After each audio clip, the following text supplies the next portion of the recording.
예수님께서는 기적을 통해서 많은 사람들을 고쳐냈어요. 이 모습을 사람들이 지켜보고 있죠.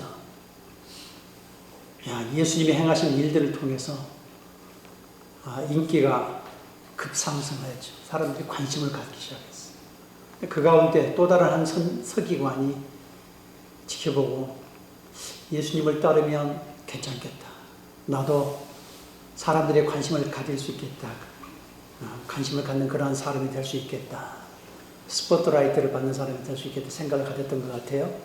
그래서 자기가 고백을 하죠. 내가 주님을 따르겠습니다. 라고 했더니 예수님이 나를 따르는 일은 만만치 않다. 고난의 길이요. 주님이 간접적으로 거절하시고. 그런데 또 반대편으로 한 제자가 아버지의 장사를 다 끝내고 난 다음에 그때 이제 예수님을 따르겠습니다. 했더니 아니다. 지금 따르라. 지금 복음의 긴급성이 생명을 살려야 될 사람들이 많이 있다. 자, 너는 나를 따르라. 자, 우리는 신앙생활에 있어서 우리의 기준, 우리의 관점에 따라서 신앙생활을 하려고 합니다. 근데 주님은 바꾸라는 거죠. 너의 관점이 아니라 나의 관점이다. 내 관점, 내 뜻을 따라서 행해야만 된다. 그래야만 승리할 수 있고 영광을 돌릴 수 있고 진짜 복음의 생명을 얻을 수 있다. 이야기를 하는 것이죠. 우리는 우리의 뜻과 기준에 따라 살아가는 삶이 아니라 주님의 뜻을 따라 행하는 그러한 삶이 되어서 우리에게도 복이 되고 주님께 영광 돌리는 그러한 신앙과 삶이 될 수 있기를 주의 이름으로 축원합니다. 오늘 믿는 자의 삶의 세 번째, 첫째로 우리의 마음이 예수님이 거하는 거처가 되는 삶이 되어야 돼요. 우리의 마음이 예수님이 거하는 거처가 되는 삶. 이것이 믿는 자의 삶. 18절, 19절, 20절 보면 예수께서 우리가 자기를 에워싸는 것을 보시고 건너편으로 가기를 명하시니라. 한 서기관이 나와 예수께 이르되 선생님이여 어디로 가든지 저는 따르리이다. 예수께서 이르되 여기도 굴이 있고 궁중에 새도 거처가 있으니 이제는 머리 둘 곳이 없다 하시더라. 한 서기관이 예수님께 나와가지고 주님, 제가 주님을 따르겠습니다. 어디든지 다 가겠습니다. 이렇게 이야기를 하죠. 근데 우리가 이 문장 속에서, 상황 속에서 미루어 짐작하면 예수님이 상당히 부러웠던 것 같아요. 그리고 자기도 그렇게 예수님을 따르면 관심을 받는 사람이 될 것 같다. 이렇게 생각을 가지고 예수님을 따르겠다고 자기 의지를 표명했어요. 근데 예수님께서 뭐라 말씀하세요? 나를 따르는 길은 만만치 않다. 본문에 뭐라고 이야기해요? 이게 첫 번째 의미입니다. 또 다른 두 번째 영적 의미가 있는데 첫 번째 의미는 여우도 굴이 있고 궁중에 새도 거처가 있을 때 인자는 머리 둘 것이 없다. 자, 인자는 머리 둘 것이 없다. 인자라고 하는 그 표현을 통해서 우리가 금방 이해가 될 수 있어야 돼요. 인자라고 하는 사람의 아들이 신자, 하나님의 아들을 표현한 게 아니라 인자, 사람의 아들로 표현하는 것은 자, 사람의 아들로 태어났으니까 아무도 거들떠보지 않아요. 나사렛에서 태어났다니까 저 시골 동네 촌구석에 태어난 시골뜨기, 그 다음에 목수의 아들. 그러니 어느 누구도 그 기적을 해가고 엄청난 일들을 행했음에도 불구하고 아무도 관심을 갖지 않아요. 인자이기 때문에. 사람의 아들로 보이기 때문에. 그 인자라는 의미 속에는요, 고난과 고통의 의미가 담겨져 있어요. 사람들에게 환영을 받지 못한다. 사람으로부터 환영을 받지 못하는 인자, 사람의 아들로서의 그 모습을 지금 표명하는 거예요. 인자는 머리 둘 곳이 없다. 어느 곳에서도 환영을 받지 못한다는 거예요. 그러니 고난은 불보듯 뻔하죠. 우리의 고난의 삶이 나를 따를 때는 당연히 예견되어 있다. 그래 각오를 해야 된다. 그 소리예요. 근데 사실은 거절하고 있는 거예요. 너는 너의 속에 진정으로 나를 받아들인 마음속에 인격적으로 만나서 나를 따르겠다는 것이 아니라 이 모습이 화려하고 사람들한테 관심을 받을 수 있고 그야말로 스포트라이트를 받을 수 있는 그러한 모습으로서의 자기를 드러내고 싶어하는 그런 마음이 너의 감정에 의해서 움직이는 고백이다 라고 보시는 거죠. 여러분, 우리가 주님을 따르려고 그러면요, 충분히 계산을 해야 돼요. 성경의 마가복음 9장에 보면 나를 따르려거든, 예수님께서 말씀하시잖아요. 나를 따르려고 자기를 부인하고 자기를 십자가를 지고 주님을 쫓을 것이니라. 그러면서 이야기하는 내용 계속해서 이야기하죠. 계산해 보라는 거예요. 망대를 쌓고자 할 때 기초 비용만 들어고 그 위에 있는 탑을 세우지 못하면 얼마나 어리석겠느냐. 그걸 계산해 봐야 돼요. 얼마나 비용이 들어갈지 계산해 봐요. 1만의 군사로 2만의 군사와 싸울 수 있는지 계산해 보고 진군해서 나가야 되지 않겠느냐. 소금은 좋은 것이로되 소금이 맛을 잃으면 밖에 버리고 사람들이 발에 발 피운다는 거야. 자, 소금은 본래 맛을 내는 기능이에요. 그런데 그 맛을 잃어버리면 길바닥에 던져버리니까 사람들의 발에 발 피우는 정도밖에 되지 않나. 아무 쓸모짝이 없다는 거죠. 이와 같이 예수님의 제자도, 우리도 믿음의 삶을 살아가는 사람들도 이와 같이 주님을 따르려 충분히 거기에 따른 고난과 아픔과 슬픔과 그런 힘든 그런 삶의 여정이 있기 때문에 거기에 대해서 각오를 하라. 각오. 계산을 하라고 하는 것은 값을 치울 준비가 더 있어야 된다라고 이야기를 하고 있는 거죠. 그런데 그 맛을 잃어버리면 아무 쓸데없어 사람들로부터 비난과 지탄을 받게 될 것이고 발에 밟히운다 이 말이에요. 우리는 거기에 대해 각오했어요. 그런데 그 각오로 되어 있지 않고 화려한 명성만 쫓아가는 그러한 모습 속에서 감정의 보완에 동하는 이런 모습에 이 서기관은 받아들일 수가 없는 것이죠. 그러니까 사실은 더 깊이 들어가면 너 안에 나를 믿는 믿음이 내가 없다 이 말이에요. 주님을 인격적으로 만나면요, 어떤 환경이든 어떤 고난이든 우리는 극복 이겨낼 수가 있어요. 주님을 만나지 못하면은 이겨내지 못합니다. 그냥 머릿속으로 계산을 해서 내가 예수님을 따르면 한 자리는 차지할 수 있겠다, 사람들로부터 관심을 받을 수 있겠다, 이런 감정적인 표현이 될 수 있을지 모르겠어요. 베드로가 완전히 주님 앞에 올인해서 주님 인격적으로 만나기 전까지 그의 삶을 보게 되어지면요, 자기도 주님, 내가요 다른 사람을 다 버린다 할지라도요 저는 옥에 가는 데까지 가고 죽는 데까지도 갈 수 있겠습니다. 저들은 다 버릴 수도 있겠지만 나는 그렇지 않겠습니다. 호언장담을 했잖아요. 근데 그날 그 밤에 고백하고 난 다음에 그 밤에 예수님을 모른다고 맹세하면서 저주하면서 맹세하고 저주해가지고 부인을 해버려요.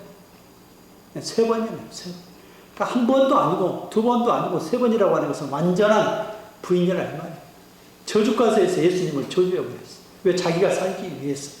여러분, 우리가 그러고 난 다음에 베드로가 나중에 사도행 2장에 성령을 받고 난 다음에는요 완전히 바뀌었어요.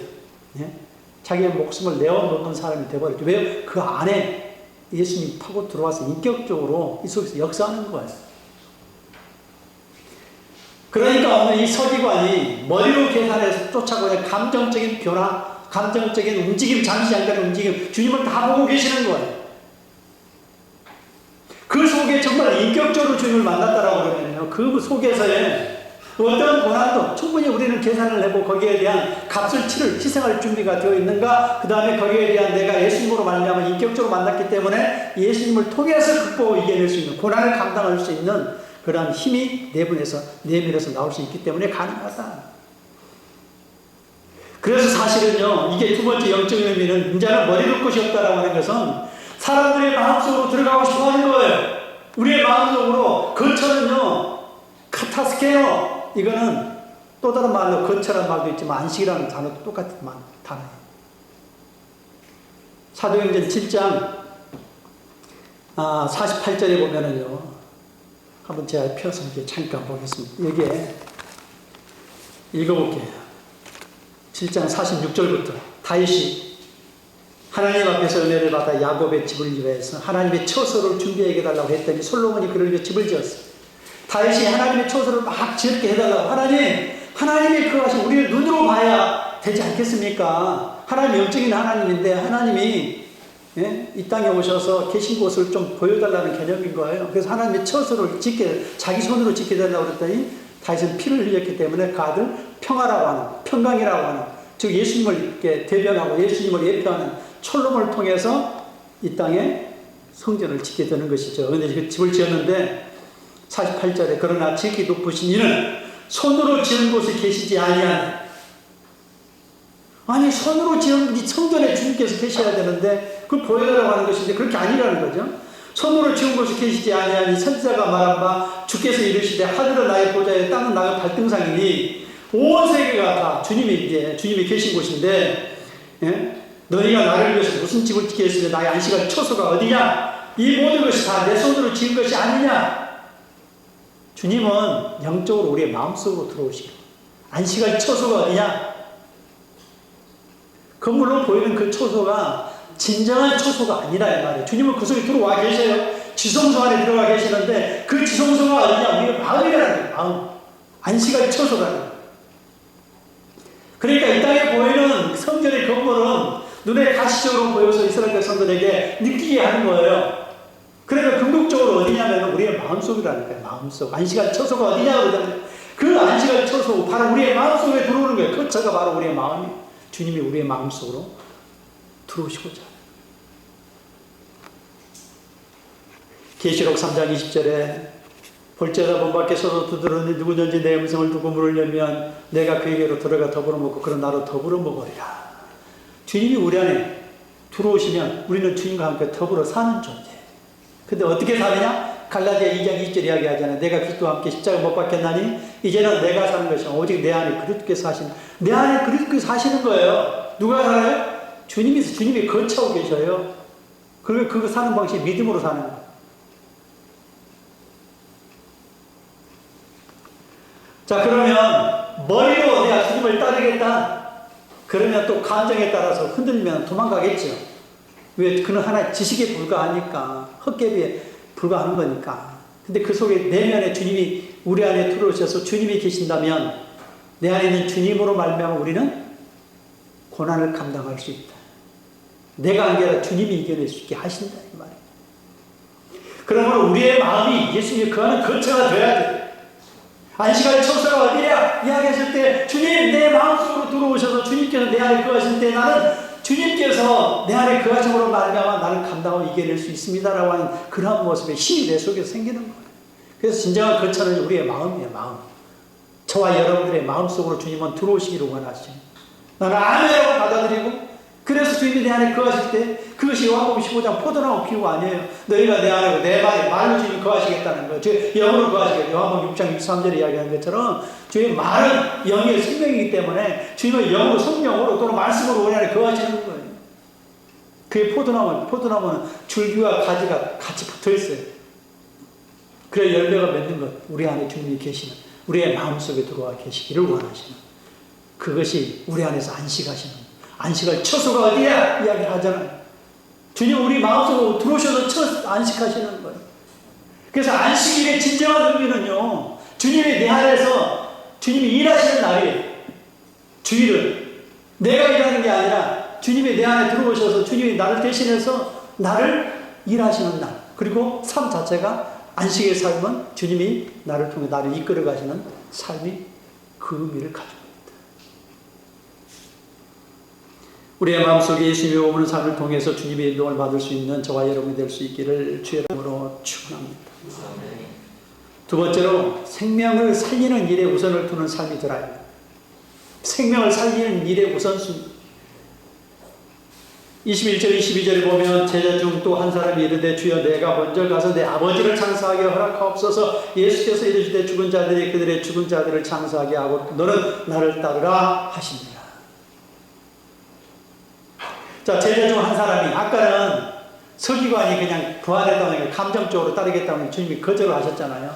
근데 이번에는 주님을 아는 제자가 어떻게 되느냐면 이제 조금 선생님 예수님 좀 이따 따를게요 이 말이에요.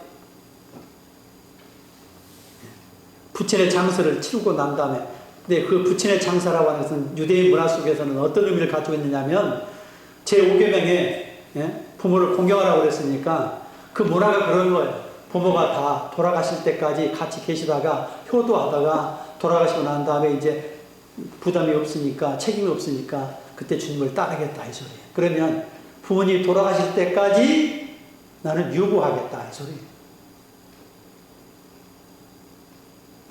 부모님 돌아가실 때까지 유보가 있다.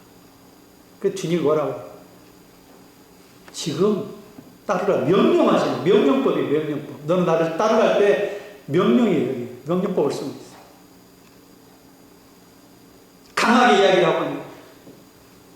자, 그러면서 22절에 죽은 자들이 죽은 자들을 장사하게 하고, 죽은 자들은 뭐냐면 육체, 그러니까 여기 앞에 있는 의미는 영적으로 죽은 자들이 육체적으로 죽은 자들을 장사하라. 주님을 알지 못해서 영적으로 죽어있는 자들, 겉으로는 걸어다니면서 이야기를 하고 살아있는 사람들이지만 실제 영적으로 죽어있기 때문에 그 사람들이 육체적으로 죽어있는 사람들을 장사하도록 맡겨두고, 너는 살아있지 않느냐, 너 속에 예수님이 있지 않느냐, 너의 속에 영이 있지 않느냐, 너는 너의 속에 있는 그 영으로, 생명의 영으로 사람들에게 선포하고 증거하는 그러한 사람이 되라, 이 말이에요.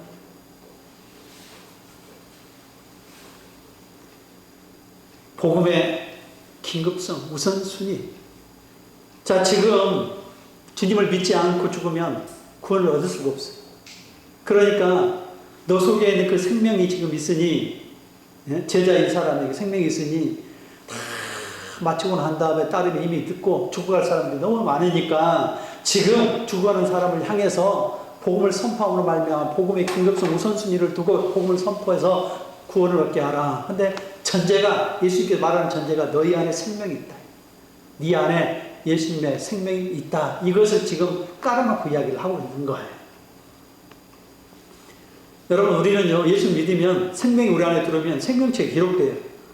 계시록 20장 13절에 보면요, 행위의 책들이 있고, 책들 복수가 있고, 생명책이 단수가 되면 생명책이 있어요. 생명책에 기록이 되지 않으면 구원을 얻지 못해요. 예수님을 나의 구주 나의 하나님을 고백했을 때 내 속에 들어오신 그 예수님을 말미암아 하늘에는 벌써 이미 생명책에 기록이 돼요. 그리고 내 속에는 영원한 생명이 이미 들어와 있어요. 그것을 영생이라고 해요. 우리 죽고 난 다음에 가는 영생이 그런 뭐 개념으로 이해하는 것이 아니라 이미 예수님을 나의 구주 나의 하나님을 고백을 하면 내 안에 영원한 생명이 들어와 있어요. 그러면 이미 우리는 영적 세계에서는 하나님의 나라가 이미 내 속에 들어와 있는 거예요.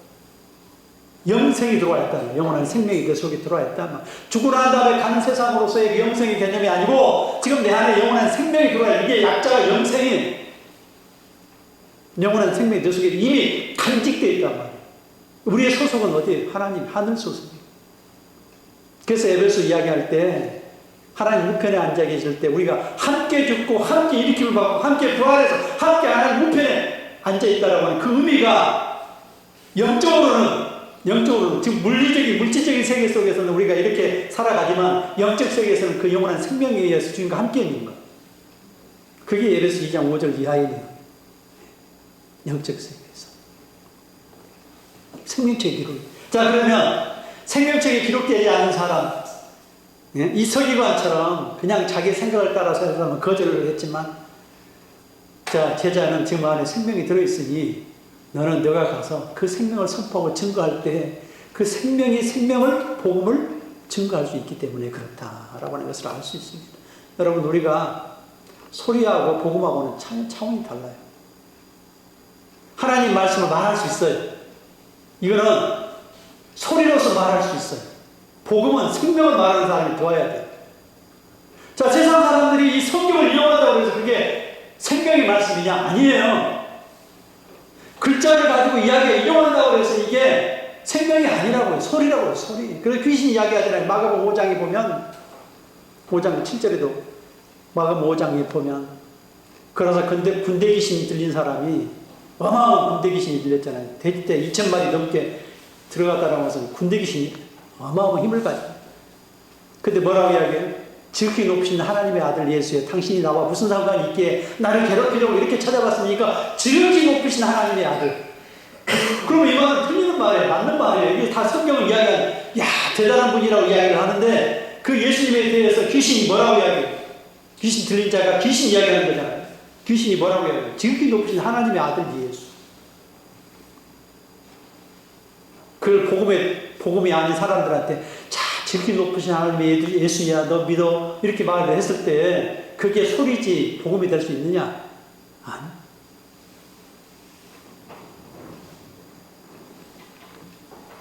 귀신이 말하는 거, 사도 바울이 말하는 것은 차원이 다릅니다. 바울이 말하는 것은 안에 생명이 나오는 거예요. 생명이. 바울은 자신 안에 그 생명이 그의 입에서 품어져 나오는 거예요. 선포되었을 때 주의 영이 없잖아요. 거예요. 주의 영이. 오늘 서기관과 제자의 차이가 바로 그렇다는 말이에요.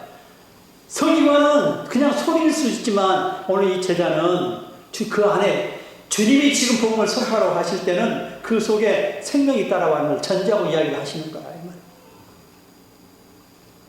로마서 8장 9절에 하나님의 영이 계시면 육신 안에 있지 않으면 영에 있나니, 하나님의 영이 있으면 우리는 영의 사람이 돼요. 육신에 있지 않으면. 하나님의 영이 없는 사람은 육신으로 늘 말해요. 자기는 영적으로 말한다고 하지만 그 영적으로 파고 못 들어간다니까요. 육신까지만, 하나님의 영이 없으니까 육으로 말하잖아요. 육으로 말하면 육으로밖에 안 들려요. 예? 그럼 하나님의 영이 있으면 우리 안에 하나님의 영이 계시니까 영에 속한 존재거든요. 우리는 그게 하나님의 사람이라, 그리스도의 사람이라고 그러잖아요. 로마서 8장 9절에 하나님의 영이 있으면 우리는 육신에 속하죠. 영의 사람으로서의 그리스도의 사람이라 이야기를 하는 거예요. 내 안에 주의 영이 있으면요, 우리가 말을 하고 선포를 할 때 영의 사람으로 바꿔갈 수 있어요. 생명을 주는 사람이 될 수 있어요. 그러니 지식 가지고 하나님 말씀을 선포하는 게 아닙니다. 강단에서 하나님 말씀을 이야기할 때요, 주의 영으로 말하지 아니하고, 예를 들어서 그냥 도덕윤리를 이야기를 했을 때 그 세상적인 표현을, 자기네 표현을 이야기할 때 은혜를 받아서 표현할 수 있을지 모르겠지만 영적인 은혜가 아닌 거예요. 성경에 대해서 달달달 읽어가지고 말을 해도요, 그 안에 생명이 안 나올 수가 있어요. 하나님의 말씀은요, 영으로 말해야 영으로 들리는 거예요. 또 영으로 들어야 영적으로 이해가 되는 거예요. 절대적으로 그렇죠. 하나님의 말씀은 영으로 기록됐기 때문에 그래요. 성령으로 기록됐기 때문에 내가 선포하는 사람도 하나님 영으로 선포해야 되고, 듣는 사람도 주의 영으로 들어야 들리는 거예요. 깨달아지는 거예요. 이해가 되는 거예요. 그러니 생명을 담지 않고 이야기하는 사람은 소리에 불과하다. 귀신이 말할 때 그 귀는 소리예요, 소리. 그건 복음이 아니에요, 생명이 아니에요. 똑같이 만군의 여호와, 예? 즉위 높으신 하나님의 아들 예수, 얼마나 좋은 말이에요. 그건 소리라요, 소리. 생명이 아니고 복음이 아니에요.